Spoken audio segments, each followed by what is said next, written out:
사무엘하 21장 1절에서 6절 말씀입니다. 다윗의 시대에 해를 거듭하여 3년 기근이 있으므로 다윗이 여호와 앞에 간구하매 여호와께서 이르시되 이는 사울과 피 흘린 그의 집으로 말미암음이니 그가 기브온 사람을 죽였음이니라 하시니라. 기브온 사람은 이스라엘 족속이 아니요 그들은 아모리 사람 중에서 남은 자라. 이스라엘 족속들이 전에 그들에게 맹세하거늘 사울이 이스라엘과 유다 족속을 위하여 열심히 있으므로 그들을 죽이고자 하였더라. 이에 왕이 기브온 사람들을 불러 그들에게 물으니라. 다윗이 그들에게 묻되 내가 너희를 위하여 어떻게 하랴? 내가 어떻게 속죄하여야 너희가 여호와의 기업을 위하여 복을 빌겠느냐 하니 기브온 사람이 그에게 대답하되 사울과 그의 집과 우리 사이의 문제는 은금에 있지 아니하오며 이스라엘 가운데에서 사람을 죽이는 문제도 우리에게 있지 아니하니이다 하니라. 왕이 이르되 너희가 말하는 대로 시행하리라. 그들이 왕께 아뢰되 우리가 너를 학살하고 또 우리를 멸하여 이스라엘 영토 내에 머물지 못하게 하려고 모해한 사람의 자손 7사람을 우리에게 내주소서. 여호와께서 택하신 사울의 고을 기브아에서 우리가 그들을 여호와 앞에서 목매어 달겠나이다 하니 왕이 이르되 내가 내주리라 하니라. 아멘. 우리 모든 예수님 믿는 사람은 기도를 잘 하고 싶습니다. 기도 응답을 받고 싶고 기도 응답이 있고 기도가 잘 되면 힘이 납니다. 할 맛이 나죠. 그런데 기도 응답이 늦어지고 또 기도가 잘 집중이 안 되면 답답하고 불안하죠. 기도가 힘든 이유는 여러 가지 이유가 있을 겁니다. 우리 몸이 피곤할 때 우리 몸을 가진 인간이기 때문에 만사가 다 귀찮고 힘들어집니다. 또 내 개인적으로 남이 알지 못하는 어려운 일을 당할 때도 기도 집중이 힘들고요.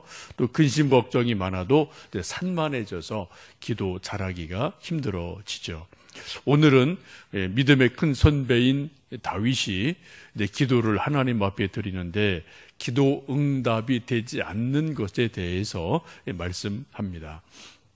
다윗이 이제 반란을 다 진압하고 오랜 마음고생도 지나가고 정국이 안정이 되고 좀 나라가 안정이 된 어느 날 그때부터 3년 동안 이 다윗이 다스리는 이스라엘 전체에 기근이 옵니다. 가물어지고 농사가 안 되고 기근이 발생을 합니다. 1절 보시면은 그렇게 말씀하죠. 다윗의 시대에 해를 거듭하여 3년 기근이 있으므로. 그래서 당연히 왕인 다윗이 근심이 되고 또 하나님 앞에 간구해서 비 좀 주세요라고 기도를 드리게 됩니다. 옛날 왕들이 이제 비가 오지 않으면은 소위 기우제를 드리고 이것은 다 왕이 부덕한 소치입니다라고 하늘에 자기 죄를 고하고 비 좀 내려주세요 라고 기우제를 드렸던 일들이 다 옛날 시대에 있었죠. 이제 과학이 발달하기 전이니까 이제 비가 오지 않는 것이 하늘이 노했다 이렇게 이해를 한 것이 우리 조상들의 생각이지 않습니까? 지금 다윗 왕도 하나님이 뭔가 자기에 대해서 노하신 것 같다. 그래서 비 오게 해주세요 라고 간절히 기도를 드리는데 뜻밖의 비가 오지 않는 이유를 하나님께서 말씀을 하십니다. 우리 1절, 2절 말씀 읽어보십니다. 다윗의 시대에 해를 거듭하여 3년 기근이 있으므로 다윗이 여호와 앞에 간구하며 여호와께서 이르시되 이는 사울과 피를 흘린 그의 집으로 말미암음이니 그가 기브온 사람을 죽였음이니라 하시니라. 기브온 사람은 이스라엘 족속이 아니요 그들은 아모리 사람 중에서 남은 자라.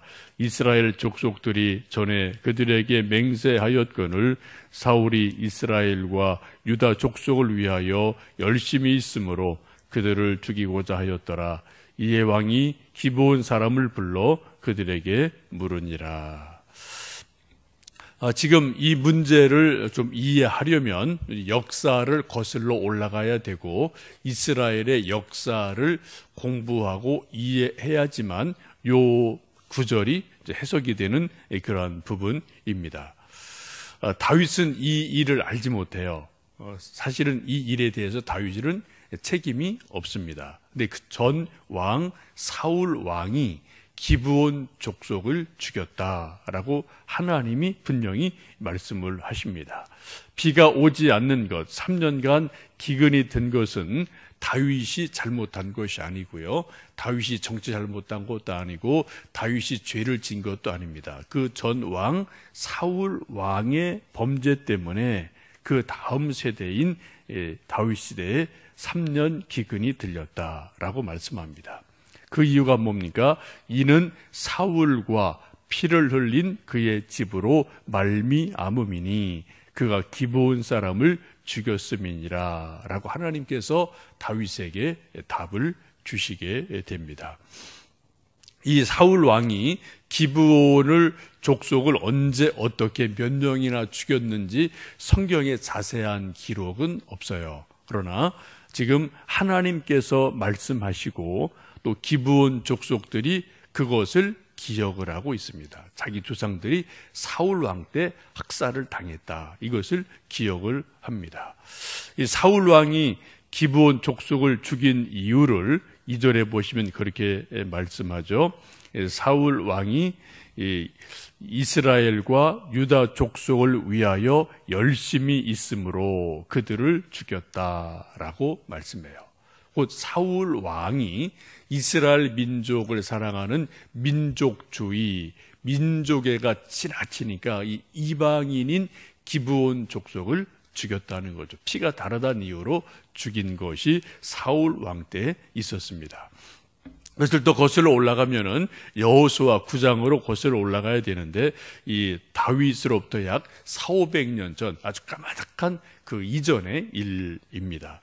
여호수아가 가나안 정복 전쟁을 할 때 계속 여리고성이 점령이 되고 아이성이 점령이 되고 이런 적이 계속 퍼지니까 그 가나안에 살고 있던 토착민인 기브온 족속이 두려워집니다. 우리도 꼼짝없이 죽겠다.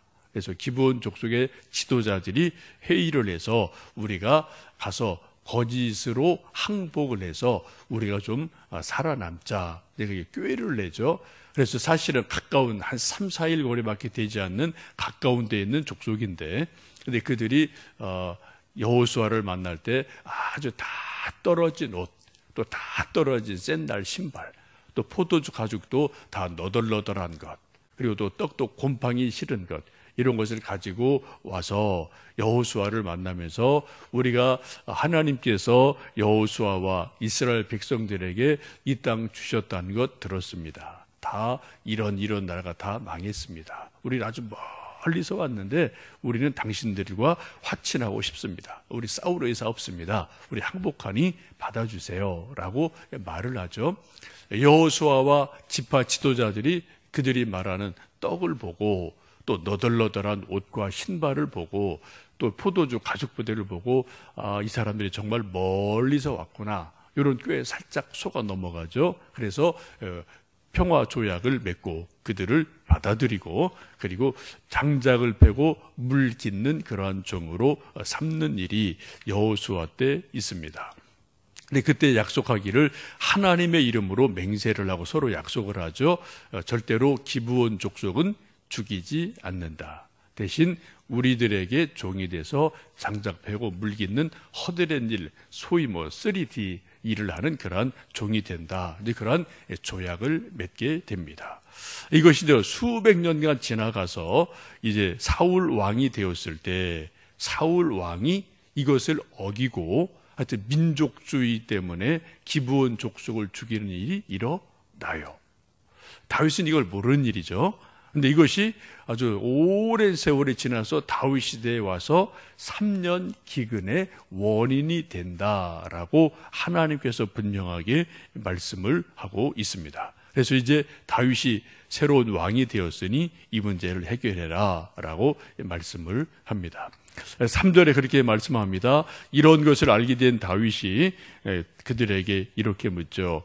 다윗이 그들에게 묻되 내가 너희를 위하여 어떻게 하랴? 내가 어떻게 속죄하여야 너희가 여호와의 기업을 위하여 복을 빌겠느냐 하니. 4절 읽습니다. 기브온 사람이 그에게 대답하되 사울과 그의 집과 우리 사이의 문제는 은금에 있지 아니하오며 이스라엘 가운데에서 사람을 죽이는 문제도 우리에게 있지 아니하니이다 하니라. 왕이 이르되 너희가 말하는 대로 시행하리라. 지금은 다윗이 마음이 급해졌어요. 3년간 가뭄이 들었습니다. 기근이 옵니다. 비가 오지를 않습니다. 이게 비가 오야지 백성들이 먹고 살죠. 근데 그 원인이 자기에게 있는 것도 아니에요. 죽은 전왕 사울에게 있습니다. 그래서 그것을 당사자인 기브온 족속을 그 지도자들을 불러서 묻죠. 어떻게 하면은 너희들의 원한이 풀어지겠느냐? 너희가 어떻게 하면은 우리 여호와의 기업인 우리 이스라엘 땅을 위해서 너희가 마음을 풀고 복을 빌어 주겠느냐? 내가 어떻게 속죄하여야 되겠느냐라고 지금 다윗이 몸이 달아서 그들에게 묻게 됩니다. 그때 기본 족속들 하는 말이 뭡니까? 이거는 은금이 문제가 있는 것 아닙니다. 돈 문제가 아닙니다. 라고 분명히 말해요. 많은 사람들은 어떤 인간 관계나 일이 잘못되면은 뭐 벌금 내고 또 이제 뭐 미안해 해서 돈 얼마 주고 이렇게 좀 돈으로 해결하는 문제들이 지금도 참 많죠. 지금도 뭐 잘못하면 벌금 내고 또 사람 두고 때리고 병원 가면 또 뭐 돈으로 물어주고 그러면 뭐 이제 대충 되는 일이 있어요. 근데 지금 이스라엘 백성들의 이 문제는 기브온 족속이 말하기를 이거는 돈으로 해결할 문제가 아닙니다. 뭐라고요? 대신 이것을 저지른 그 사울 왕의 후손들의 목숨으로 해결해야만 됩니다. 라고 이야기를 합니다. 신명기 19장에 보시면 이제 구약의 재판의 원칙은 생명에는 생명으로, 눈에는 눈으로, 이에는 이로, 손에는 손으로, 발에는 발로이니라 라고 분명하게 구약 시대의 재판의 원칙이 있어요. 눈 하나 뽑으면은 상대방 눈 하나 뽑아야지 이게 이제 해결이 되는 거죠. 팔 하나 분지르면 팔 하나 분지려야 돼요. 똑같이 해줘야지 이제 해결이 되는 그러한 것이 구약의 이제 원칙이었기 때문에 지금 기본 족속들이 그렇게 말합니다. 우리 조상들을 학살한 그대로 사울 왕의 후손들 가운데 7명을 주십시오. 그러면은 그 사람들 어디 가서요? 사울 왕의 고향에다가 그 사람들 목 매달아 놓겠습니다. 되게 잔인하죠? 근데 이것이 구약의 어떤 그 재판과 구약에 속죄하는 그러한 원리인 것을 보게 됩니다. 아까 우리가 찬송을 불렀습니다. 그 찬송가 257장의 2절의 가사를 보시면 그런 거 있죠. 금이나 은같이 없어질 보배로 속죄함 받은 것 아니요. 거룩한 하나님 어린 양 예수의 그 피로 속죄함 얻었네. 속죄함 주 예수 내 죄를 속했네. 지금 다윗도 속죄라는 지금 단어를 써요. 속죄한다. 속죄라는 것은 이게 대부분 이제 신약에 와서 예수님이 우리 죄를 십자가에서 해결해 주셨다. 대신 대속해 주셨다. 이럴 때 우리가 속죄라는 말을 쓰지 않습니까? 근데 지금 다윗이 구약 시대에 이미 속죄라는 단어를 씁니다. 찬송가 257장 2절에 있는 것처럼 속죄가 뭐라고요? 금이나 은같이 없어질 보배로, 돈으로 속죄함 받는 게 아니다. 오직 하나 하나님의 어린 양 예수님의 피로 우리는 속죄함을 얻는다라고 말씀해요. 지금 이 신약의 놀라운 진리의 말씀이 이미 구약 시대에도 연결이 되는 것을 우리는 이 사무엘하 21장 말씀에서도 볼 수가 있습니다. 여러분, 지금 우리도 뭐 크고 작고 알고 모르는 수많은 죄들이 저도 있고 여러분도 있죠. 근데 그 죄들을 용서받는 것을 세상에서는 벌금 내는 거로 돼요. 돈으로 해결되는 것이 많습니다. 그러나 하나님과 우리 사이에는 돈으로 해결되는 게 절대 아니라는 거죠. 오직 뭐요? 예수님의 속죄하신 보혈로 말미암아 우리가 죄 용서를 받는다. 십자가의 은혜로 우리가 오직 죄 용서를 받는다. 이것을 성경은 분명하게 말씀을 합니다. 오늘 이 말씀 사무엘하 21장 말씀을 보면서 한 가지 생각할 것은 우리가 하나님의 이름으로 맹세한 것은 시간이 지나도 세월이 지나도 우리가 잊어도 하나님은 결코 잊지 않으신다. 하나님은 기억하고 계신다. 어떻게 해요? 이게 여호수아면 지금 400~500년 전 일이거든요. 지금 이게 사울 왕이 한 거예요. 근데 다윗 왕 때 와서 그거를 하나님이 물으셔요. 그리고 이것을 해결해라. 결국은 사울 왕의 후손 7명이 사울 왕의 고향 땅에서 목 매달아지는 일이 일어나게 됩니다. 우리 인간들이 저나 여러분의 우리 모든 인간들이 하나님 앞에 그런 실수할 때가 참 많죠. 급할 때는 하나님 아버지, 하나님 이렇게 하겠습니다 라고 우리가 하나님의 이름으로 맹세하고 하나님의 이름으로 약속하는 게 참 많아요. 그러다가 이제 그 급한 일이 끝나면은 우리가 바쁘다 보니까 기억력에 한계가 있다 보니까 또 그걸 잊어버려요. 우리가 흔히 그런 말 하죠. 화장실 갈 때 다르고 화장실 나올 때 다른 게 우리 인간의 마음이지 않습니까? 근데 하나님은 그것도 기억하신다.